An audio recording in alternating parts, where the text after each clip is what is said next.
आज की वीडियो में बहुत बड़े रहस्य से पर्दा उठने वाला है। आखिर राम जी का नागों के साथ क्या संबंध है? आखिर प्राण प्रतिष्ठा से पहले इतने सारे नाग एक के बाद अयोध्या में क्यों निकल रहे हैं, वो भी अलग अलग प्रजाति के एल।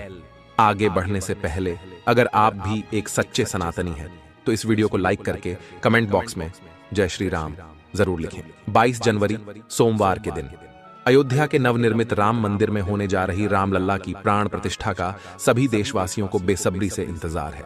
राम जी के भव्य स्वागत की तैयारी जोरों शोरों पर है। यह तारीख कोई आम तारीख नहीं है, बल्कि इसके पीछे बहुत ही खास महत्व छिपा हुआ है। आखिर राम मंदिर की प्राण प्रतिष्ठा के लिए 22 जनवरी का समय ही क्यों चुना गया? इसके पीछे का रहस्य जानकर आपके भी होश उड़ जाएंगे। लेकिन जैसे जैसे प्राण प्रतिष्ठा का समय नजदीक आ रहा है, वैसे वैसे अलग अलग प्रजाति के नाग अचानक ही अयोध्या में प्रकट हो रहे हैं, जो कि अयोध्या वासियों के लिए खतरा बनते जा रहे हैं। लेकिन गिद्धों का और भालुओं का संबंध तो प्रभु श्री राम से बताया जाता है। उन्होंने रामायण में उनकी सहायता भी की थी। लेकिन इन नागों का श्री राम के साथ क्या संबंध है? आज की वीडियो में इस रहस्य से पर्दा उठने वाला है। चौंकाने वाली यह है कि इनमें दो प्रजाति के नाग अलग अलग क्षेत्र में बार बार निकल रहे हैं, जिनका संबंध वासुकी और तक्षक नाग के साथ जोड़ा जा रहा है। ऐसा कहा जाता है प्रभु श्री राम के भाई लक्ष्मण साक्षात अनंत शेष नाग का रूप है, और वासुकी नाग, तक्षक नाग और शेष नाग तीनों ही आपस में भाई है, जिसमें तक्षक और वासुकी नाग पाताल में निवास करते हैं और शेष नाग बैकुंठ में भगवान विष्णु की सेवा करते हैं। तो अंदाजा लगाया जा रहा है कि जब प्रभु श्री राम अपने भाई लक्ष्मण यानी शेषनाग और माता सीता के साथ अयोध्या धाम पहुंच रहे हैं, तो क्या शेषनाग के दोनों भाई पाताल में से उनसे मिलने के लिए बार बार प्रकट हो रहे हैं?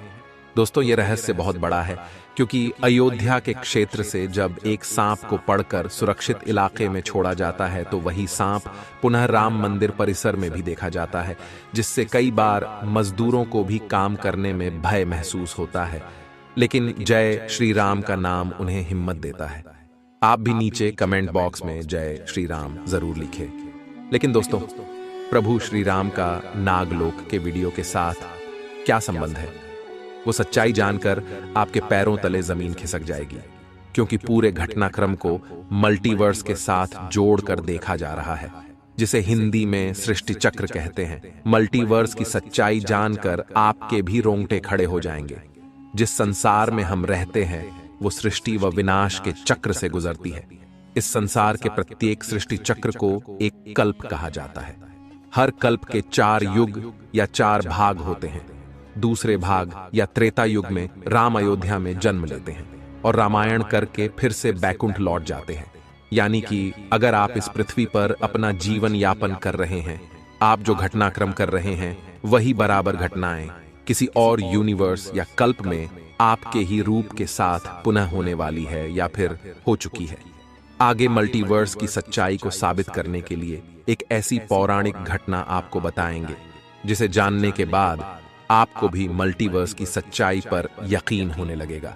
इस दुनिया में केवल 3 विद्वानों को मल्टीवर्स को देखने की और उनमें जीने की, टाइम ट्रैवल करने की इजाजत दी गई है, जिसमें पहले है वासुकी नाग, दूसरे हैं तक्षक नाग और तीसरे हैं काकभूषुंडी देव।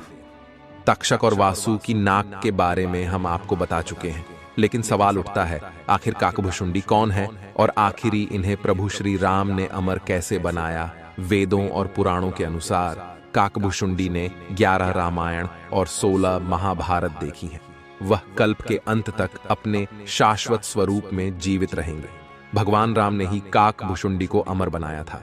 कौए के रूप में अपने एक जन्म के दौरान काकभूषुंडी की मुलाकात बालक राम से हुई। प्रभु खेल रहे था और उसने उसे पकड़ने की कोशिश की।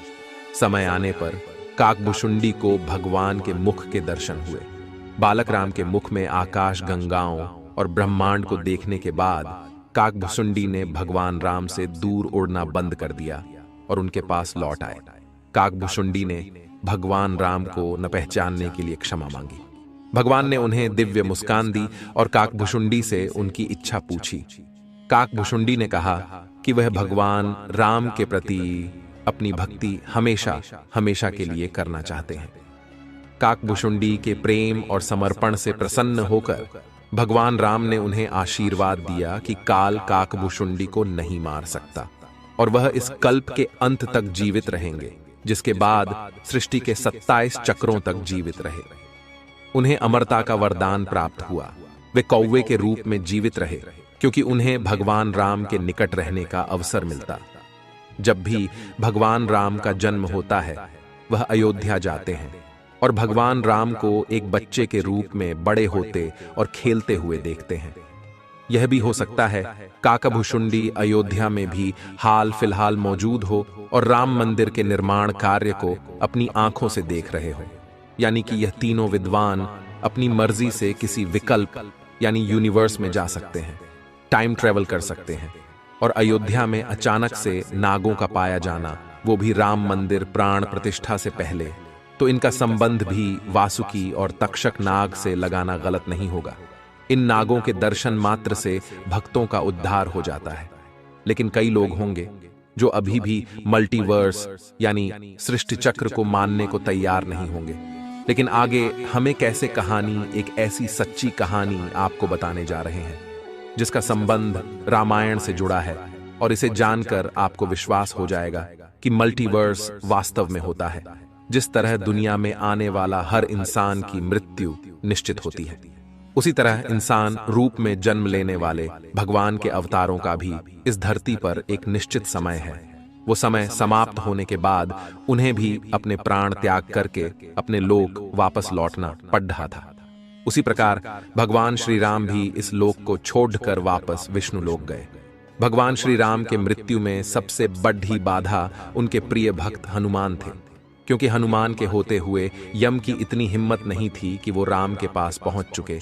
लेकिन स्वयं श्री राम से इसका जो हल निकाला वो मल्टीवर्स यानी सृष्टि चक्र के साथ जुड़ा हुआ है। अगर आप भी जानना चाहते हैं कि श्री राम जी ने स्वयं अपनी मृत्यु का हाल कैसे निकाला, इसके लिए हमारे YouTube चैनल अयोध्या श्री राम पर अलग से वीडियो है, जिसका लिंक इसके डिस्क्रिप्शन में है। तो दोस्तों, जल्दी से जाकर वह वीडियो जरूर देखें और कमेंट में जय श्री राम लिखना ना भूलें। जय श्री राम।